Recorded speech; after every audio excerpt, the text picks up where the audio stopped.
A 16-year-old girl who lived in the same house with her parents and younger sister went to sleep in her room, and in the morning she was found dead. The police immediately knew they were dealing with a murder, but none of her relatives heard anything that night. It took 31 years to finally solve this case, but no one was prepared for such a turn of events. Fawn Cox was born on March 24, 1973 in Kansas City, Missouri. Soon her parents had two more daughters. The family lived in a small two-story house located in a poor residential area. From early childhood, she helped her parents take care of the younger children, attended church regularly, and enjoyed swimming. When she turned 16, Fawn got a part-time job at a local amusement park. Her family lived quite poorly, and the girl tried to earn at least some money in her free time from studying. She spent most of the summer holidays in 1989 at work. Basically, the girl stood at the ticket office and sold tickets for attractions. On Wednesday, July 26, she finished her shift at about 10 p.m., and her mother and younger sister picked her up by car, since getting from the park to home by public transport would have been very long. Almost immediately after returning home, Fawn went to bed, since the next morning she had to go to work again. The girl slept on the second floor. She had a separate room. Her sisters usually slept in the next room, but that night she was alone. Her sister Amber, who was only a year younger, was working as a nanny for a family friend that night. The other sister, Alice, decided to sleep on the first floor because it was much cooler there. It was a very hot night and the only working air conditioner was downstairs. Their parents also slept on the first floor. The next morning, at about 9 o'clock, the whole family woke up to the sound of the alarm clock in Fawn's room, but for some reason the girl did not turn it off. Then her younger sister and mother went up to her room, where a terrible sight awaited them. The Fawn lay on the bed without signs of life, bruises were visible on her neck, the girl also had no pulse, and her parents immediately called an ambulance, but they could no longer help her. It was clear that Fawn had died several hours ago. After examining her body, medical experts determined that the cause of death was strangulation. The girl was also subjected to violence. From the very first hours, the police realized that they had a very difficult investigation ahead of them.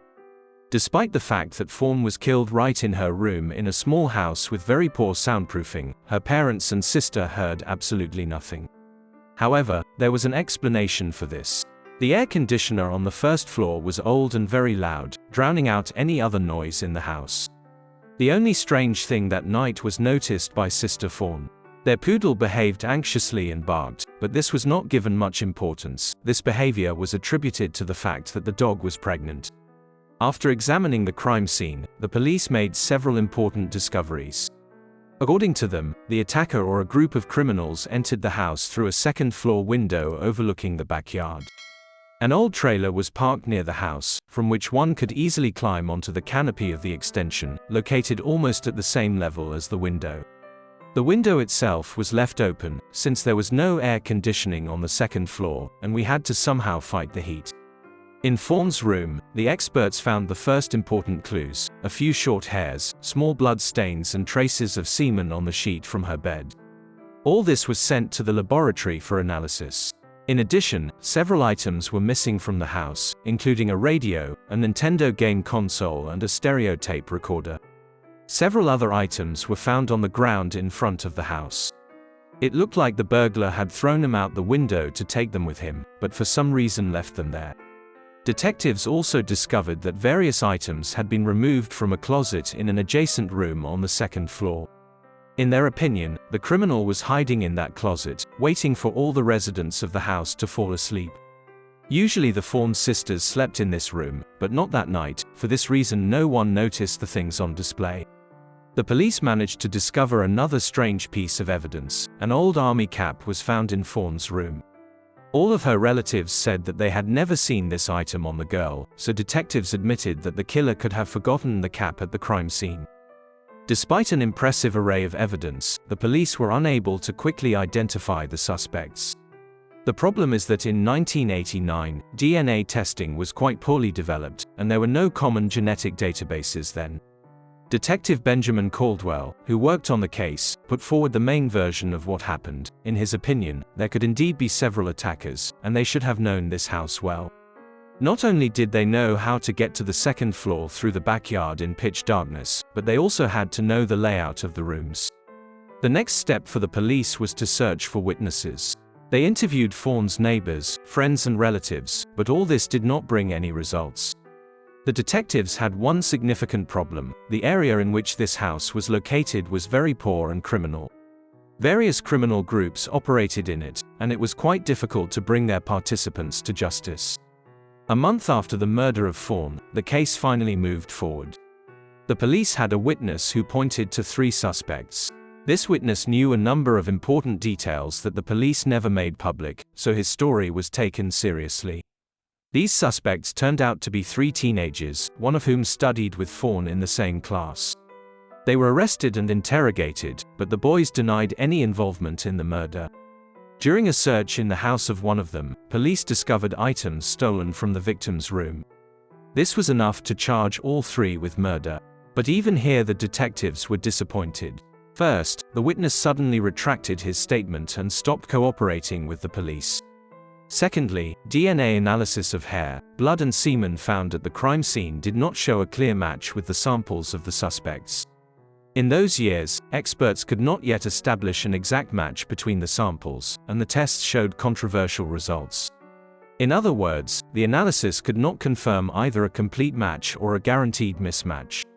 Despite this, the police managed to obtain useful information from one of the detainees.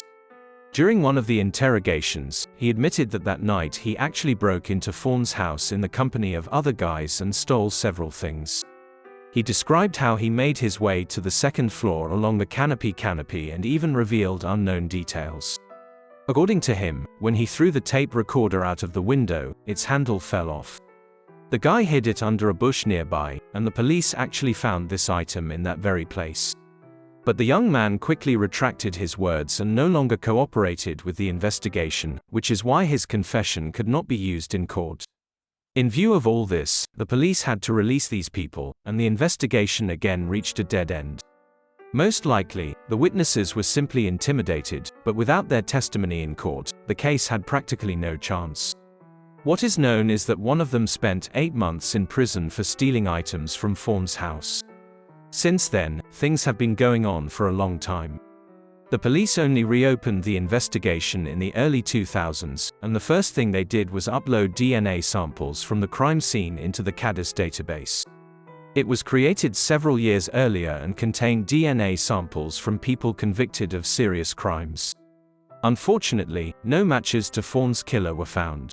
The emergence of this database was the result of serious scientific progress in the field of DNA research. It also allowed police to recollect DNA samples from the 3 original suspects and conduct more advanced tests. This time, experts clearly established that the hair and blood did not belong to either of them. This was very strange, given the fact that Fawn's belongings were found on the suspects. Detectives theorized that 3 guys actually robbed her house that night, but there was another person with them. It was he who violated the girl and killed her. This raised even more questions. Did 4 criminals immediately quietly enter the house, kill Fawn, and just as quietly leave the crime scene? The police still did not have an answer to this question. Since then, the case has stalled again. Every year, the Fawn family believed less and less that this murder would ever be solved. They continued to believe that the 3 suspects were in their house that night and could point to the killer, but they never did. The only thing that can help find out the truth is a DNA sample stored in the police laboratory. Something interesting happened in 2018. Amber, Fawn's younger sister, provided some disturbing details about the crime. She presented her thoughts and facts unknown to the police on a popular American forum dedicated to unsolved crimes. Over the 23 years of its existence, the forum has acquired a very reliable reputation, and its members have helped the police solve several high-profile cases. Amber has been verified and confirmed that she is indeed who she says she is, so her message deserves attention. In her opinion, the criminals entered the house at the moment when Fawn's mother and her youngest daughter went to pick her up from her place of work. Their father, who was at home at the time, was sleeping. Next, the criminals hid in a closet in an empty room on the second floor and waited until everyone fell asleep. Amber also said that at least 2 of the criminals were personally acquainted with Fawn. One of them studied with her, but the second met the girl in church a few days before the murder. Amber was present when they met. She was sure that the guy was interested in her sister romantically. She further concluded that the criminals had originally planned to kill Fawn, and the robbery was only a contributing factor. The police adhered to the version that the criminals entered the house for the purpose of profit and saw a sleeping girl there, after which they decided to subject her to violence. But why was Amber so sure that they were preparing in advance for the murder? She said that it was simply pointless to rob their house, the family lived poorly and they had nothing of value. But much more interesting was the following fact. Amber said that to strangle Fawn, the criminals used her younger sister's nightie, which was lying in the next room. This meant that the attackers had taken her with them from that room in advance and were hiding in the closet to strangle the victim. If they had not planned the murder in advance, but had stumbled upon Fawn during the robbery, there would have been no point in taking the nightie from the next room. Amber added that the perpetrators also had to know their family's routine in order to sneak into the house undetected. She herself worked as a nanny from Monday to Friday and was at home only during the daytime on weekends. The girl spent the night in the same room on the second floor through which the robbers made their way. Accordingly, the criminals would be immediately noticed. In addition, they had to watch the house and wait for the moment when Fawn's mother and her younger sister went to pick up the girl from work. Despite all this, Amber's story did not bring the solution to this case any closer. But it was already 2018, and the science in the field of studying DNA had made great strides forward.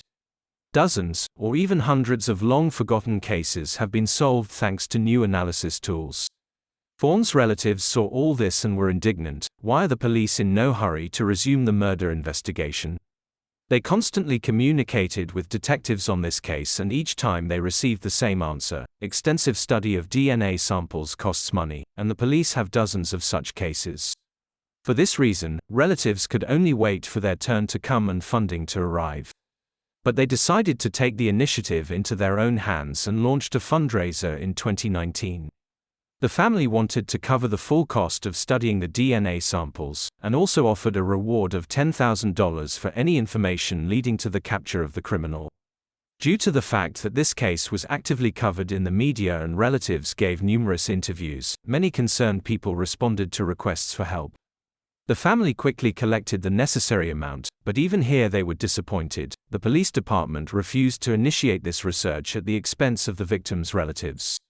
The lead detective explained that a big problem was bound to arise in such a situation. If the relatives of one victim could pay for such tests and speed up the results, then the same right should be available to hundreds of other families who spent years searching for those responsible for the murder of their loved ones.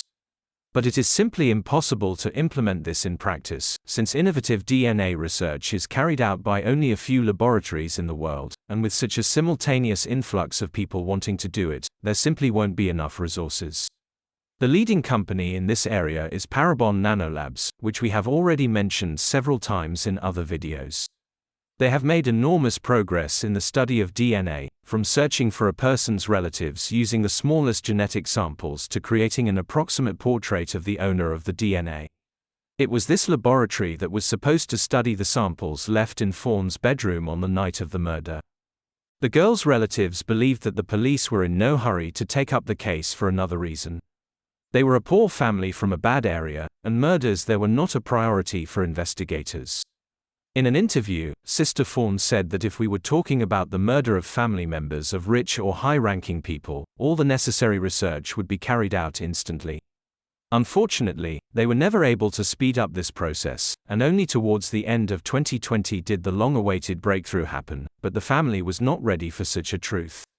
With financial support from the FBI, police eventually sent samples from Fawn's room to the laboratory. There they began a detailed study of DNA and the search for possible relatives of its owner. They mainly worked with the semen sample found at the murder scene. In November 2020, we finally managed to find the person to whom this DNA belonged. It turned out to be Fawn's cousin, Donald Fox. Of course, such news shocked the whole family. At the time of Fawn's death, Donald was 21 years old, and no one even thought about his possible involvement. At the same time, Donald was a rather problematic person and was constantly behind bars. He was tried for minor offenses such as theft and possession of prohibited substances. Unfortunately, in those years, DNA samples had not yet been taken from such criminals, otherwise this case would have been solved much earlier. In 2006, Donald died of an overdose, but police investigated his death because some circumstances seemed suspicious to them. It was thanks to this investigation that a sample of his DNA was saved, but it was not included in the FBI database, since the man in that case was a victim, not a criminal. Once the experts informed the police of the discovery, they compared the sample with the semen found at the murder scene and obtained a 100% match. Despite the severity of this discovery, Fawn's relatives received an answer to the question that had been tormenting them for 31 years. But one very important point remains in this whole story. A lot of evidence indicates that those three original suspects were also at the Fawn house that night. Now it became clear how the criminals knew the house and family routine so accurately. Donald was not an uncommon guest and knew all these nuances. However, police closed the case and no new charges were brought against the three men. Sister Fawn said that she saw no point in extorting a confession from them. Although these people were present in the house that night, they may not have even witnessed the murder itself. Donald could well have remained alone in the house and only then attacked Fawn. The sister added that the three suspects had already paid for their actions. During all this time, when the case remained unsolved, the entire area was 100% sure of the guilt. Because of this, there was an extremely negative attitude towards them with all the ensuing consequences. According to Sister Fawn, their lives were virtually broken. In addition, after the case was closed, it turned out that the police initially learned about these suspects from the family of one of them. Relatives noticed a Nintendo console among his things and remembered that this was exactly the one that was stolen from Fawn's house. This was mentioned in the news, and every resident of the area already knew all the details. In any case, it is simply impossible to prove the guilt, and the victim's relatives finally know the name of the killer. He lived for 17 years without suffering any punishment for what he had done, and all this time he communicated with his family as if nothing had happened. But ultimately, his addiction to illegal substances drove him to the grave, and he no longer posed a threat to anyone. Share your opinion on this story in the comments, and don't forget to like the video if you liked it. Thank you for watching.